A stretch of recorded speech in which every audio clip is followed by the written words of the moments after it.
सबसे पहले तो आज की इस महफिल के सदर अली वक़ार अली जनाब मोहतरम वली शमीमी साहब, जिनका ताल्लुक़ बुरहानपुर की सरज़मीन से है, आज की इस महफिल की सदारत उनके कांधों पर है। तो मैं उनसे इजाज़त तलब करता हूँ कि इस महफिल के आगाज़ के लिए मुझे इजाज़त दें। तमाम ज़िम्मेदारान और सबसे पहले तो मैं अली जनाब मोहतरम मुख्तार सागर साहब, थोड़ा सा इस माइक को शार्प कर दीजिए, थोड़ा सा अली जनाब मोहतरम, बस रहने दीजिए, मुख्तार सागर साहब, जिन्होंने अपने फ़र्जंद मुज़म्मिल सीमान साहब के अक़द के मौका पर, उनके शादी के मौका पर यह उर्दू ज़बान व अदब का मुशायरा सजाया। इसके लिए मैं मुख्तार सागर साहब को मुबारकबाद पेश करता हूँ। आप यहाँ पर दूसरे भी प्रोग्राम कर सकते थे, यहाँ कव्वाली भी हो सकती थी, ऑर्केस्ट्रा भी हो सकता था, बहुत कुछ प्रोग्राम हो सकते थे, लेकिन आपने महसूस किया कि दूसरे प्रोग्रामों से हमारी आने वाली नस्लों का फ़ायदा नहीं हो सकता है।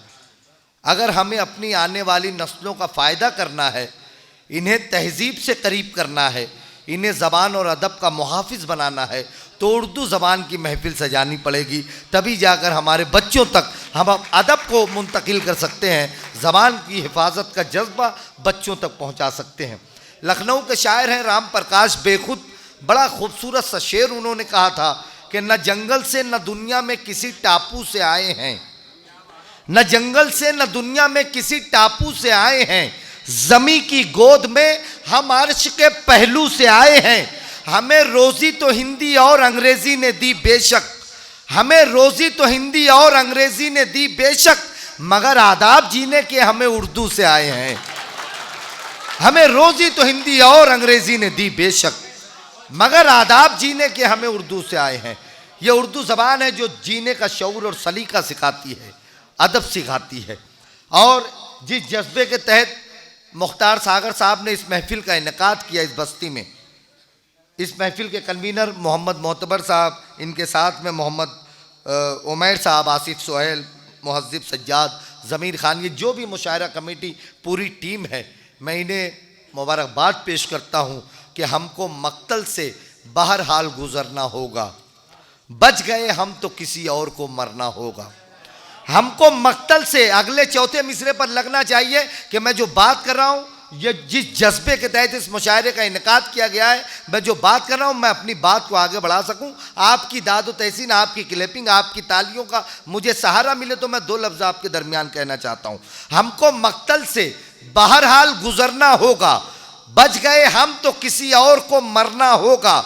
अगली नस्लों को तबाही से बचाने के लिए जो भी करना है इसी नस्ल को करना होगा।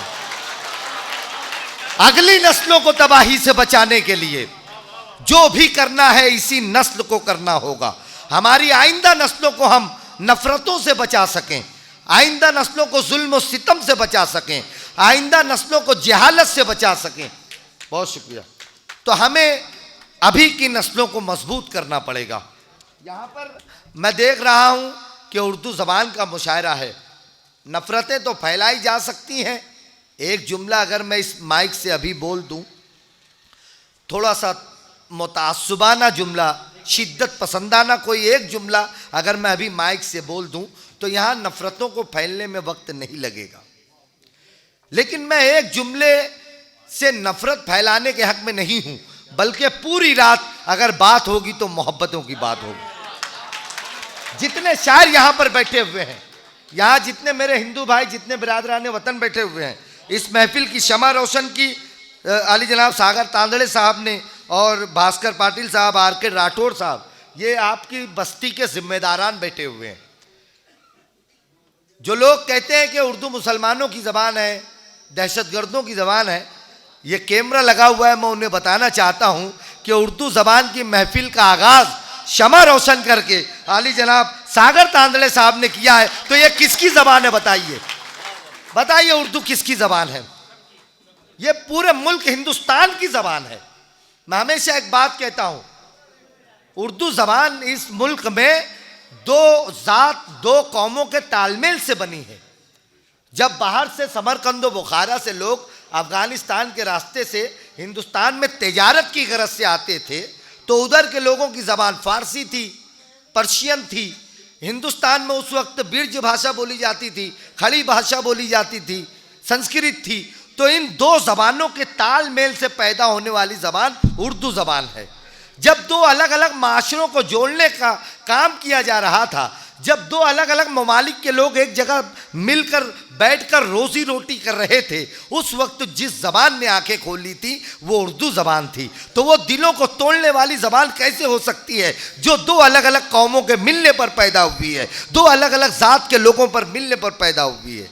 उर्दू ज़बान के लिए मैं हमेशा एक बात कहता हूँ कि उर्दू अगर मुसलमानों की ज़बान होती तो सऊदी अरबिया में पैदा होती, उर्दू अगर बुद्धिस्टों की ज़बान होती तो मोहनजोदारो और हड़प्पा में पैदा होती, उर्दू अगर मुग़लों की ज़बान होती तो अफ़गानिस्तान में पैदा होती। उर्दू हिंदुस्तान में पैदा इसलिए हुई है कि उर्दू मोहब्बत करने वालों की ज़बान है, उर्दू आपकी ज़बान है, उर्दू हमारी ज़बान है। मैं यहाँ जितने भी लोग बैठे हुए हैं इनकी हाज़िरी को दर्ज करते हुए आज की इस महफिल से, इस मुशायरे से एकता का, भाईचारे का, मोहब्बतों का पैगाम देना चाहता हूँ। एक शेर पढ़ना चाहता हूँ जो मैं तमाम इस मुल्क हिंदुस्तान के मुशायरों में, वो छोटी सी बस्ती का मुशायरा हो या बहुत बड़े शहर के बहुत बड़े ऑडिटोरियम का मुशायरा हो, मैं वहाँ पर मोहब्बतों के हवाले से ये दो मिसरे ज़रूर पढ़ता हूँ जो मैं यहाँ पढ़ने जा रहा हूँ। मैं ऐसा ही हिंदुस्तान चाहता हूँ। अगर आप भी ऐसा ही हिंदुस्तान चाहते हैं तो जब वो दो मिसरे मुकम्मल होंगे तो मेरी तायद करना। शायर हैं जम्मू कश्मीर के लियाकत जाफरी, कहते हैं कि अजीब लोग थे वो सीपियाँ बनाते थे, अजीब लोग थे वो सीपियाँ बनाते थे, समुंदरों के लिए मछलियाँ बनाते थे। अब अगले दो मिसरे मैं ऐसा ही हिंदुस्तान देखना चाहता हूँ। मेरे पूर्वजों का, मेरे बुजुर्गों का, मेरे बाप दादा का हिंदुस्तान वही था। अभी किसी की नज़र लग गई, कुछ नफरत पैदा करने वाले लोग पैदा हो गए तो अब वैसा हिंदुस्तान नज़र नहीं आता। लेकिन मैं वैसा ही हिंदुस्तान देखना चाहता हूँ जो मेरे पूर्वजों का हिंदुस्तान था। अगले दो मिसरे पढ़ता हूँ, आपकी तायद होनी चाहिए। अजीब लोग थे वो सीपियाँ बनाते थे, समुंदरों के लिए मछलियाँ बनाते थे। हमारे गांव में दो चार हिंदू दर्जी थे, हमारे गांव में दो चार हिंदू दर्जी थे, नमाजियों के लिए टोपियाँ बनाते थे।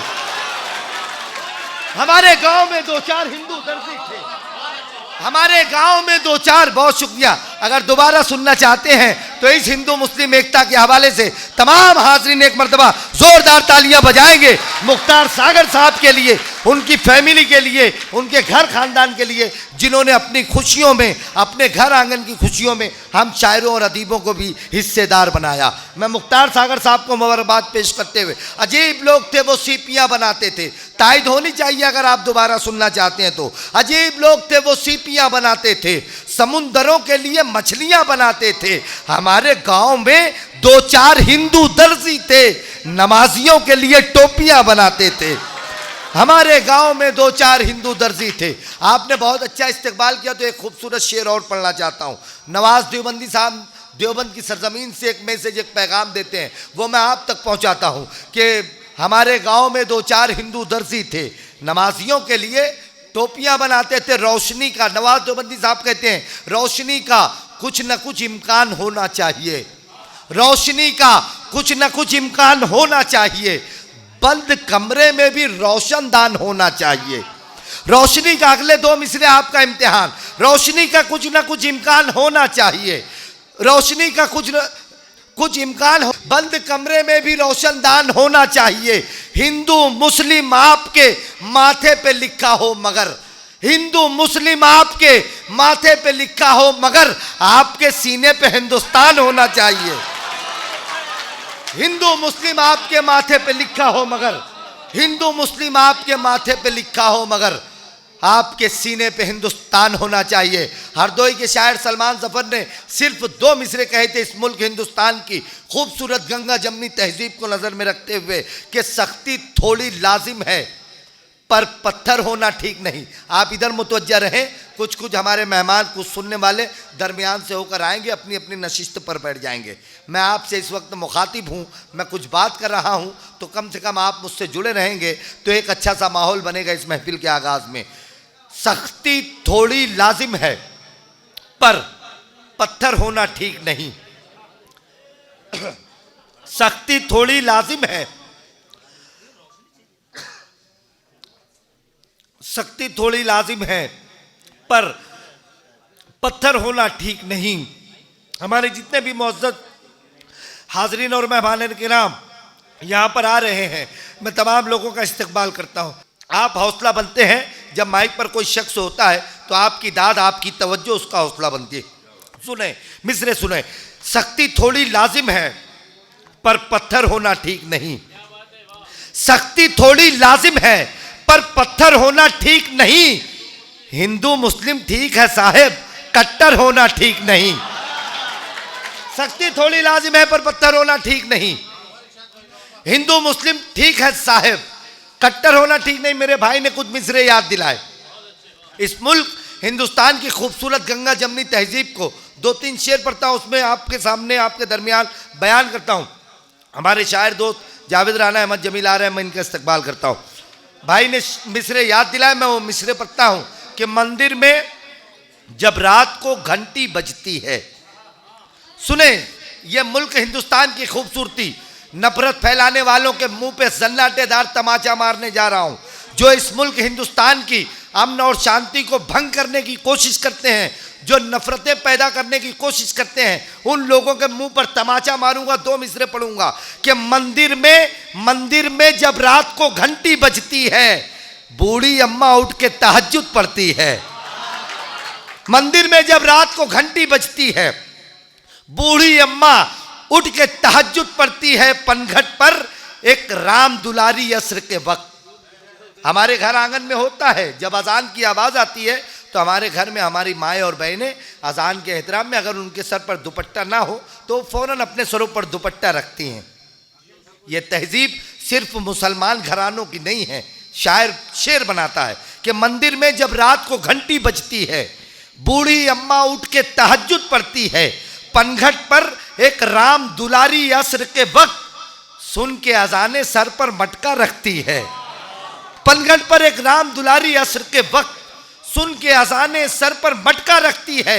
एक पुजारी राह में झाड़ू देता है, एक पुजारी राह में झाड़ू देता है, उसके घर के सामने मस्जिद पड़ती है। एक पुजारी राह में झाड़ू देता है। अब आखिरी शेर मोहब्बतों के हवाले से पढ़ता हूं कि एक पुजारी राह में झाड़ू देता है, उसके घर के सामने मस्जिद पड़ती है। मेरे गांव में आओ मैं बतलाता हूं, मेरे गांव में आओ मैं बतलाता हूं। मेरे गांव में गीता कुरान पढ़ती है। इस पर तालियां आनी चाहिए थी आप लोगों की। मेरे गांव में आओ मैं बतलाता हूं, मेरे गांव में गीता कुरान पढ़ती है। मैं सिर्फ ये कुछ मिसरे मैंने इसलिए पढ़े कि ये जो मुशायरा है, ये जो हमारी अदबी तहजीब का गहवारा हमारे पास मुशायरे का मंच बचा हुआ है, हम सिर्फ यहीं से मोहब्बतों की बात कर सकते हैं। आज आप अगर टीवी चालू कीजिएगा, ऑन कीजिए, टीवी शुरू कीजिए अपने घर में, तो उसमें कोई भी न्यूज़ चैनल पे जाइए तो नफ़रतों की बात, डिबेट होते हैं, जहनों को मुंतशिर करने का काम किया जाता है। किसी भी दिन कोई भी शख्स आता है सोशल मीडिया पे भड़काऊ भाषण दे देता है, नफ़रतों का बयान दे देता है, फिर पूरे मुल्क में पूरे मुल्क के अंदर एक नाहमवारी की फ़ज़ा बनने लगती है।